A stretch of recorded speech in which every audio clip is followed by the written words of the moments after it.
Glen was no fool. Once bitten, twice wary, for still the boy's cipher undermined his faith, inclined him to doubt. The cracks fanning out across a frozen mere upon which he stood shivering, each second wasted or misemployed, an ice pick striking at his heels.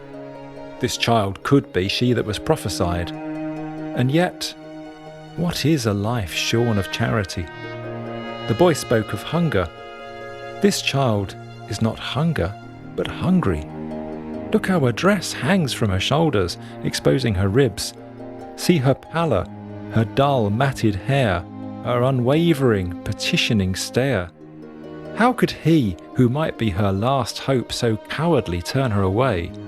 He who might win merit in fortune's eyes by taking her under his care.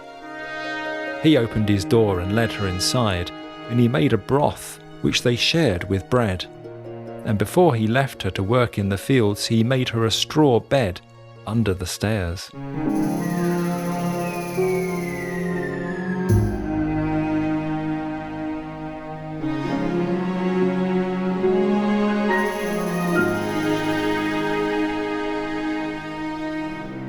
In the ruined fields, Glen worked till he shed his last bead of sweat, plying his back till the eventide bell had tolled, and the high court of crows fled the crawling soil for the safety of blackening trees.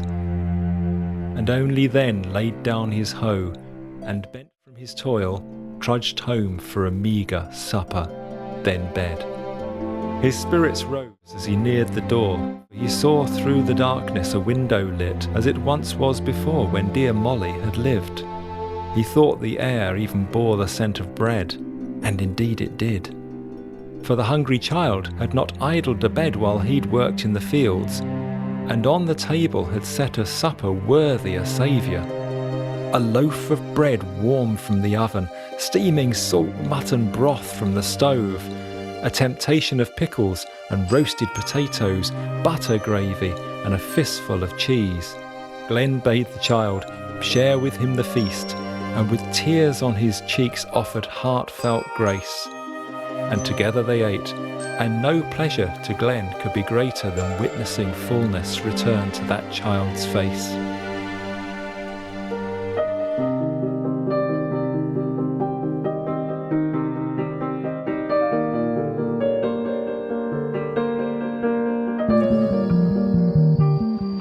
In the morning, Glen stirred at the cockerel's cry, and arose from his bed renewed and refreshed, tiptoed the stairs to not wake the sleeping child, and, sated from supper, sought no breakfast, but opened the larder to prepare for himself a field lunch, and froze to discover the larder lay utterly bare.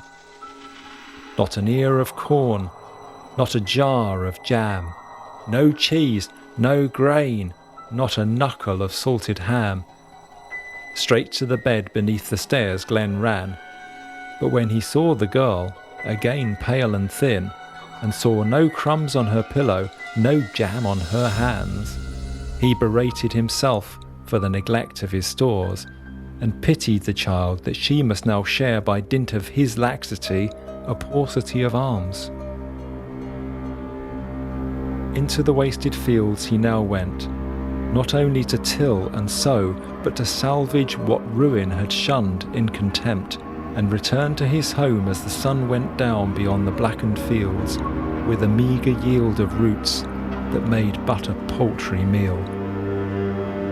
Hungry he slept that night, hungry he rose at dawn, hungry he laboured the next day till dusk, and so it went on, until on the third day of supping on scraps, when the big-eyed girl raised her empty bowl, there was gruel enough only for one, and for pity's sake Glen forsook his own, and next morning took himself to the reedy lake.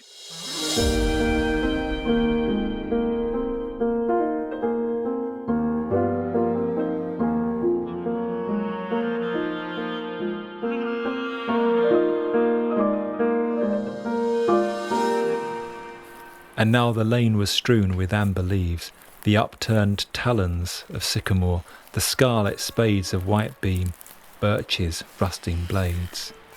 and underfoot cracked empty acorn cradles brittle in the hoarfrost, and on Glen sped as though swept along on a torrent between blackberry hedgerows whose blossoms had passed to tangles of blackened stars, leaving behind him a turbulent leafy wake and any hopes harboured of a harvest so late in the year.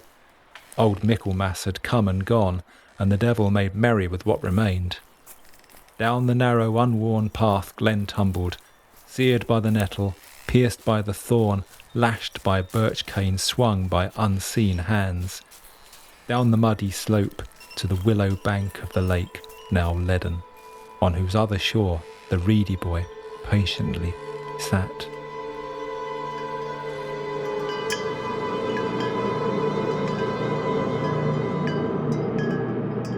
Glen fell to his knees on the silty shore and cried, "Oh, Reedy Boy! Reedy Boy! Counsel me! Say what I must do to procure some respite." Slowly the Reedy Boy rose to his full height, his smooth brow furrowed. He narrowed his eyes and drew his thin lips tight, almost in a smile, and he replied, "Have you not reaped, Glen Fenny, the miserable crop your neglect of my counsel sowed? Though I heeded your warnings, I hunger so. Did I not once speak of the flies at work among the reeds and caution you not to lay open your gates to their pestilence?" Indeed you did so prophesy and counsel thus, but it wasn't pestilence I met at my fence, but a piteous crone seeking charity. "And did I not speak of wild-eyed beasts crawling enfeebled and weary to water's edge, and that hunger might to your house be calling?" I confess, yet I too am driven to this shore, for it was not hunger I found at my door and brought inside, but hunger's child. "And what debt should you this time owe, had you, heeding my words, provisions yet?" Every last comfort of my home. "Is that so? Then tell me, Glen Fenny, have you not seen the birds who would fly south for the winter grow wearily thin and fall from the sky? And should that impostor Death come calling, will you lay open your heart to him?